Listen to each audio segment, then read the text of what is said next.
कर्जत शहरातील बर्गेवाडी रोडवर 12 गॅस टाक्यांचा स्फोट झाला असून 5 फुटांवर शेजारीच असलेल्या भारत गॅस गोडाऊनमध्ये आणि आवारात शेकडो गॅसच्या टाक्या होत्या। यातील किती टाक्या भरलेल्या आणि किती रिकाम्या होत्या हा जरी संशोधनाचा भाग असला तरी या दुर्घटनेत कर्जत शहर आणि परिसरातील नागरिक बालंबाल बचावले आहेत अशी प्रतिक्रिया समाजातून व्यक्त केली जात आहे।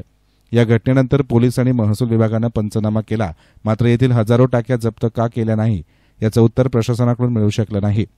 हा स्फोट एवढा मोठा होता की दूरवरून आगीचे लोळ दिसत होते आणि गॅस टाक्या फुटल्याचे आवाजही दूरपर्यंत ऐकायला गेले।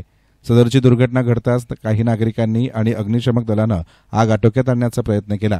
या स्फोटातून उडालेल्या टाक्या विविध ठिकाणी उडाल्याचंही पाहायला मिळालं। याबाबत पोलिसांकडून मिळालेल्या माहितीनुसार सचिन उत्तम लोंढे यांचे राहते घराशेजारील पोल्ट्री फार्ममध्ये रात्री 8:15 वाजेच्या पूर्वी भारत गॅस गोडाऊन शेजारी हयगईनं गॅस टाक्यांची हाताळणी केल्यानं सदर ठिकाणी आग लागून आगीमध्ये 12 पूर्ण जळालेल्या गॅस टाक्या, 2 लहान जळालेल्या गॅस टाक्या, 5 सिलेंडर गॅस स्फोटामध्ये जळालेल्या अवस्थेमध्ये तुटलेल्या गॅस टाक्या, याशिवाय पोल्ट्रीबाहेर 3 HP कंपनीच्या लाल रंगाच्या भरलेल्या गॅस टाक्या, 4 इलेक्ट्रिक मोटर जळालेल्या अवस्थेमध्ये, 1 जळालेला स्टोव्ह, संसारोपयोगी जळालेल्या अवस्थेतील भांडी आणि साहित्य, जळालेल्या अवस्थेतील गहू, स्कूटी गाडी पूर्ण जळून सांगाडा शिल्लक राहिलेला, तसेच ॲव्हॉन कंपनीच्या सायकलचा सांगाडाही यामध्ये आढळून आला आहे।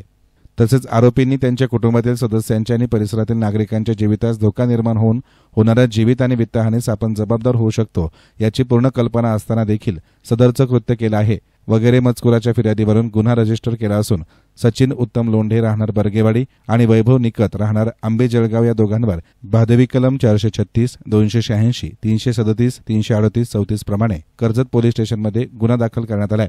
या ठिकाणी 12 टाक्यांचा स्फोट झाल्याची माहिती उपविभागीय पोलीस अधिकारी विवेकानंद वाखारे आणि पोलीस निरीक्षक मारुती मुळक यांनी दिली आहे। एसएन मीडियासाठी प्रतिनिधी आशिष बोरा, कर्जत।